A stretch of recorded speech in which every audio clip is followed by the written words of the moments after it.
کوئی دوسری عورت, ایک مرد جو ہے ایک سے زیادہ عورتوں کو اپنے نکاح میں لے لے جو ذمہ دار اور سمجھدار مرد ہیں, پھر وہ برابری بھی کرے, حقوق بھی کرے. بہت سے لوگ کہتے ہیں مرد ذمہ دار نہیں ہے, تو بھائی کیا سارے غیر ذمہ دار ہیں؟ کچھ تو ہوں گے نا جو ذمہ دار ہوں گے. تو یہ جیسے لڑکی والے پہلی شادی کے لیے لڑکے کو پرکھتے ہیں کہ یہ ذمہ دار ہے یا نہیں ہے, تو ایسے ہی دوسری شادی کے لیے بھی وہ پرکھ سکتے ہیں کہ یہ ذمہ داری نبھائے گا یا نہیں نبھائے گا. اور جیسے پہلی شادی میں سلیکشن میں غلطی ہو سکتی ہے, ایسے ہی دوسری میں بھی غلطی ہو سکتی ہے, لیکن اس غلطی کے ڈر سے یہ نہیں کیا جاتا کہ نکاح ہی ختم کر دیا جائے. بعض دفعہ ایسے ہوتا ہے کہ نکاح کا پیغام آیا, آپ نے خوب اچھی طرح چھان پھٹک کے دیکھا بھائی یہ بڑا ذمہ دار ہے, لیکن بعد میں کیا نکلتا ہے وہ نالائق. تو اب یہ تھوڑی کہا جاتا ہے کہ یہ نکاح کرنا ہی نہیں چاہیے, بھائی اتفاق سے غلطی ہو گئی تو اب دوبارہ تلاش کرنے کی کوشش کرتے ہیں. ایسے ہی یہ بھی ہوتا ہے کہ بعض دفعہ ایسا ہوتا ہے کہ دوسری کے لیے کسی مرد نے نکاح کا پیغام بھیجا, آپ سمجھے کہ ذمہ دار ہے, لیکن بعد میں کیا نکلا غیر ذمہ دار. تو اب اس کا یہ مطلب نہیں ہے کہ سبھی پہ فتویٰ لگا دیا جائے. تو اصل حل شریعت نے اور اسلام نے یہ بتایا جو میں عرض کر رہا ہوں. تو جب تک اس کو معاشرے میں فروغ نہیں دیں گے, خواتین کی مشکلات حل نہیں ہوں گی. آپ عربوں میں جا کے دیکھ لو, پہلے تو عربوں میں یہ تصور نہیں تھا سعودی عرب میں کہ کوئی خاتون کی عمر زیادہ ہو جائے یا وہ بیوہ ہو دوبارہ شادی نہ ہو. اب سعودی عرب میں اتنے مسائل کھڑے ہو گئے ہیں, لڑکیوں کی عمریں نکلتی چلی جا رہی ہیں. عربوں میں ایسا ہو گیا ہے, حالانکہ یہاں تو جہیز کا رواج بھی نہیں ہے. تو یہ پوری دنیا میں ایک المیہ بن چکا ہے, اس لیے کہ مردوں میں عیاشی بڑھ رہی ہے, زنا پھیل رہا ہے, لڑکیوں سے دوستیوں کا رواج بڑھ رہا ہے, طلاقوں کا ریشو بڑھتا چلا جا رہا ہے. تو ذمہ دار آدمی مارکیٹ میں کم نہیں ہے, شارٹ ہیں. مارکیٹ میں کیا ہو رہے ہیں, شارٹ بھی ہیں اور مہنگے ہوتے جا رہے ہیں. جو چیز مارکیٹ میں شارٹ ہوتی ہے وہ کیا ہوتی ہے, مہنگی ہوتی ہے. تو مہنگے ہوتے جا رہے ہیں. تو جب مہنگے ہوتے جا رہے ہیں تو ان کے نخرے بڑھے.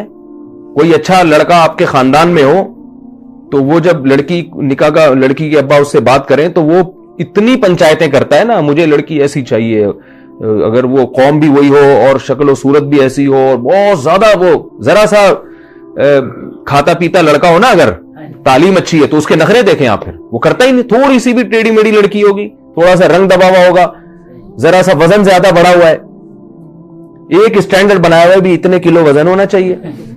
یہ لڑکوں کی بات کر رہا ہوں. اور لڑکیاں اوٹ پٹانگ مردوں سے شادیاں کر رہی ہیں. میں نے سینکڑوں نکاح پڑھائے ہیں, آپ یہ نہ سمجھے کہ میں ہوائی باتیں کر رہا ہوں, سینکڑوں نکاح پڑھائے ہیں.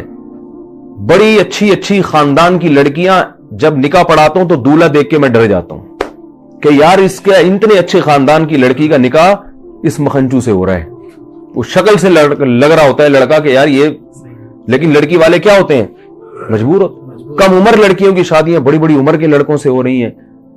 پڑھی لکھی لڑکیوں کی شادیاں بالکل جاہل لڑکوں سے ہو رہی ہیں. ڈاکٹر لڑکی کا نکاح میں نے پڑھا ہے میٹرک پاس سے, کیونکہ لڑکی والے مجبور تھے, یار لڑکی کی عمر نکلی جا رہی ہے, کیا کریں, رشتہ ہی نہیں مل رہا, رشتہ ہی وظیفے پڑھ لیے. تو پھر ایک رشتہ آیا میٹرک والے کا, تو مجھ سے مشورہ نہیں لگے. میں نے کہا بھائی گھر بٹھا لو, مگر کوئی جوڑ نہیں بنتا ہے. میٹرک بھی شاید زیادہ کہہ دیا, 8ویں پاس تھا وہ, پاس بھی پتہ نہیں کیسے ہوا. آپ کو پتہ ہے پاکستان میں پاس ہونے کے لیے کوئی, تو مجبوراً کیا انہوں نے. کیا ہوا, تھوڑے دنوں میں طلاق ہو گئی. طلاق کیوں ہوئی ہے کہ وہ لڑکی کے پیسے پہ نظر تھی کہ ڈاکٹر ہے تو ہمارا بچہ تو کچھ کر نہیں سکا, تو بہو کما کے کھلائے گی, ڈاکٹر ہے. تو ظاہر ہے یہ بے جوڑ کی شادی ہوئی نا, بے جوڑ کا نکاح ہوا. تو وہ جب نہیں کھلا رہی ہے, وہ اس کو عورت کو یہ احساس ہوتا ہے میں کیوں کھلاؤں بھائی, یہ کیا پورے.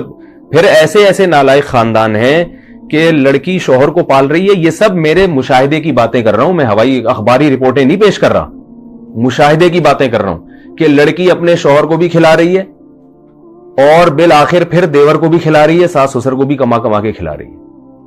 ایسے ایسے آپ دیکھیں یہ کلچر ہمارا بنتا چلا جا رہا ہے. تو اس لیے جو گراؤنڈ ریئلٹی ہے نا, اس سے آپ آنکھیں بند کریں گے تو آپ, جیسے وہ کبوتر جو ہے نا بلی کو دیکھ کے آنکھیں بند کر لیتا ہے, وہ یہ سمجھتا ہے کہ جیسے مجھے بلی نظر نہیں آ رہی, اب بلی کو بھی میں نظر نہیں آ رہا ہوں گا. تو یہ کبوتر کی بھول ہے بھائی. آپ کی آنکھیں بند کرنے سے دنیا اندھیری نہیں ہو جاتی, باقی سب ویسے ہی ہوتا ہے جیسا ہو رہا ہے. پھر بھی بہرحال دعا کرنا چاہیں کوئی رشتے کے لیے تو ربنا ہب لنا من ازواجنا وذریاتنا قرۃ اعین واجعلنا للمتقین اماما. یہ دعا تینوں مقاصد کے لیے استعمال ہو سکتی ہے. کوئی لڑکا اس کی شادی نہیں ہو رہی, وہ بھی یہ دعا پڑھ سکتا ہے. کوئی لڑکی اس کی شادی نہیں ہو رہی, اس کے والدین یا وہ لڑکی بھی یہ دعا پڑھ سکتی ہے. ہر نماز کے بعد پڑھ لیں یا چلتے پھرتے پڑھ لیں. اور جس کی ہو گئی, جس بندے کی ہو گئی مگر اس کو احساس ہوا کہ نہیں ہونی چاہیے تھی, ٹھیک ہے نا, یعنی ایسی بیوی ملی بد اخلاق تو وہ بھی یہ پڑھ سکتا ہے کہ اللہ میری آنکھوں کی ٹھنڈک بنا دے اس کو. اور جس خاتون کی شادی ہو گئی وہ شوہر نالائق نکلا تو وہ بھی یہ دعا پڑھ سکتی ہے شوہر کو لائق بنانے کے لیے. پھر نکاح ہو گیا اولاد نہیں ہو رہی اس کے لیے بھی یہ دعا ہے, اور اولاد ہو گئی مگر نالائق اولاد ہے تو اس کے لیے بھی یہ دعا ہے. بڑی زبردست دعا ہے, یہ یاد کر لیں. سورہ فرقان کے آخری رکوع میں ہے ربنا, ابھی نہ دہرائے میں صرف ترجمہ بتاتا ہوں, ربنا ہب لنا من ازواجنا, اے اللہ ہمیں ہمارے ازواج کی طرف سے. ازواج کا جو لفظ ہے یہ بیوی کے لیے بھی استعمال ہوتا ہے اور شوہر کے لیے بھی استعمال ہوتا ہے. یعنی عورت ازواج کہے گی تو شوہر کے لیے استعمال ہوگا, اور شوہر کہے گی یہ دعا مانگے گا تو کس کے لیے؟ تو اے اللہ تو ہمیں ہماری ازواج کی طرف سے قرۃ اعین, آنکھوں کی ٹھنڈک عطا فرما, اور ذریت یعنی اولاد کی طرف سے بھی. تو آنکھوں کی ٹھنڈک جبھی ہوگی نا جب بیوی ہوگی, تو یہ کنواروں کے لیے بھی ہے. اور شوہر آنکھوں کی ٹھنڈک جب بنے گا جب عورت کا شوہر ہوگا, تو یہ یعنی شوہر کی ملنے کے لیے بھی اچھی دعا ہے. اور پھر شوہر نالائق ہے تو اس کو آنکھوں کی ٹھنڈک اللہ بنا دے, اس کے لیے بھی ہے. پھر اس میں ذریات نیک یعنی اولاد کے لیے بھی ہے کہ اولاد کو بھی آنکھوں کی ٹھنڈک بنا. تو اولاد ہوگی تو آنکھوں کی ٹھنڈک بنے گی نا, تو اولاد ہونے کی بھی دعا ہے. اور اولاد اگر بگڑی ہوئی ہے جو آنکھوں کی ٹھنڈک نہیں ہے, آنکھوں میں اسے دیکھ کے مرچیں لگنا شروع ہو جاتی ہیں, ٹھیک ہے نا, ایسا نالائق اولاد ہے, تو اس کے لیے بھی ہے یہ دعا. تو اس لیے یہ سورہ فرقان کی دعا ہے, آخری رکوع میں ہے ربنا هب لنا من ازواجنا وذرياتنا قرۃ اعین واجعلنا للمتقین اماما. اور اس میں کیا ہے, اے اللہ ہمیں متقین کا امام بنا دے.